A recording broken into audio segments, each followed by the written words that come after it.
You know the moment. The space between one message and the next, where the temperature drops 2 degrees and no one else would even notice. Their reply comes back and something is missing. Not words, warmth. The emoji isn't there. The exclamation point has been replaced by a period. The sentence just sits there, flat and complete, and absolutely terrifying. And before your mind has even named what happened, your body is already somewhere else. There's a weight in your chest that wasn't there 3 seconds ago. A kind of internal flinch. The room hasn't changed, but you have. Whatever you were thinking about before you checked your phone, groceries, weekend plans, nothing, it's just gone. Erased.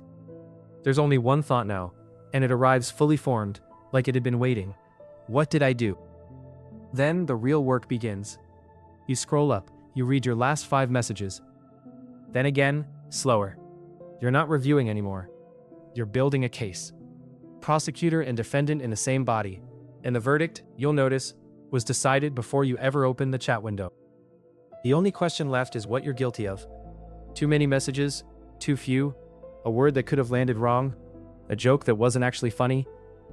If this sounds exhausting, that's because it is, but you're probably not feeling it as exhaustion in the moment. You're feeling it as urgency. Something is wrong, and you need to find it and fix it, and you need to do it now. Your fingers are already moving. Hope that was okay. Sorry if that came across weird. No worries if not. You haven't even found the problem yet, and you're already offering to pay for it. And somewhere underneath all of this, if you can hear anything over the noise, there's a quieter, harder question. Why am I like this? Why does one period at the end of one sentence have the power to undo me? The answer isn't weakness. It's not that you're too sensitive, or that you need thicker skin, or that you care too much what people think. Those are the things people say when they've never had to live inside this particular machinery. What's actually running underneath it is older and more precise than any of that. There's a name for it: relational hypervigilance. Vigilance is paying attention. Hypervigilance is what happens when your nervous system learned, somewhere back there, that emotional safety was never guaranteed. That warmth could go cold without warning. That the people whose love you needed most could shift their entire atmosphere without explanation. And you'd be the one left standing in it, trying to figure out what you've done. In that kind of environment, reading every tone shift, every pause, every change in punctuation wasn't a personality trait. It was how you kept yourself safe. And self-blame? That was never a flaw in your thinking. It was a strategy. If the problem is you can fix it. You can repair it.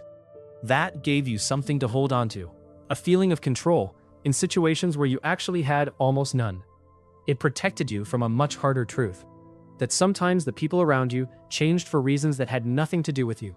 And there was nothing you could have done about it either way. That strategy made sense back then. It might have even kept you safe.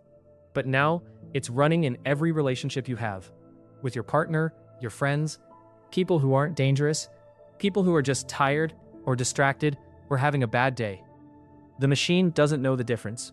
It fires the same response whether the threat is real or imagined. Whether that flat okay means rejection or just means the person on the other end was typing one-handed while holding a screaming toddler.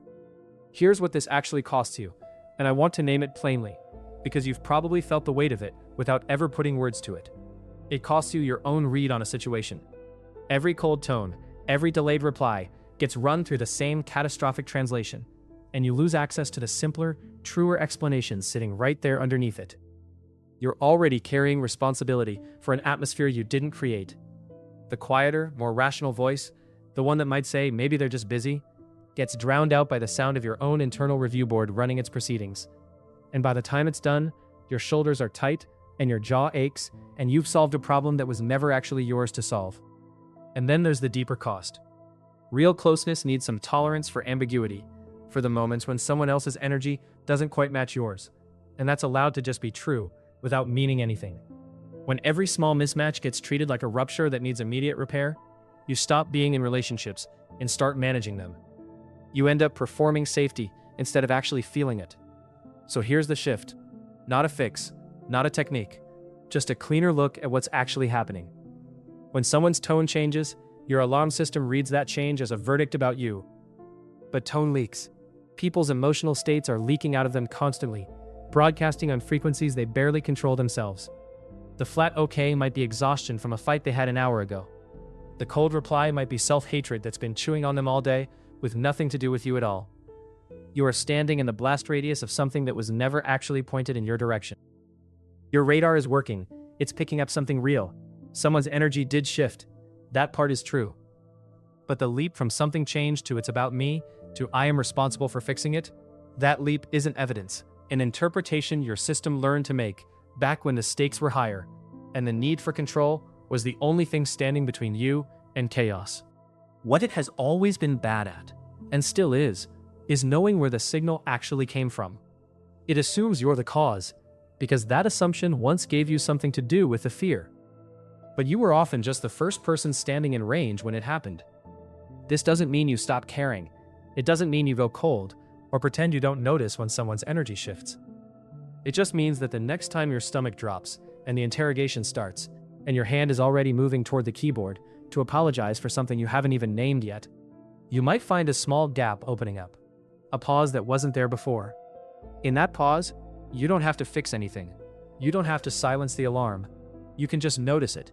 That's the old system, doing the only thing it ever learned how to do. You can hear it without obeying it. Someone's tone shifted. That part is real. But whether it's about you, whether it means what you think it means, whether you're the one responsible for bringing the warmth back, you don't actually know. And you don't have to act like you do. You don't have to apologize for a guess. If this is the kind of thing you'd rather understand than fight, there's more of it here.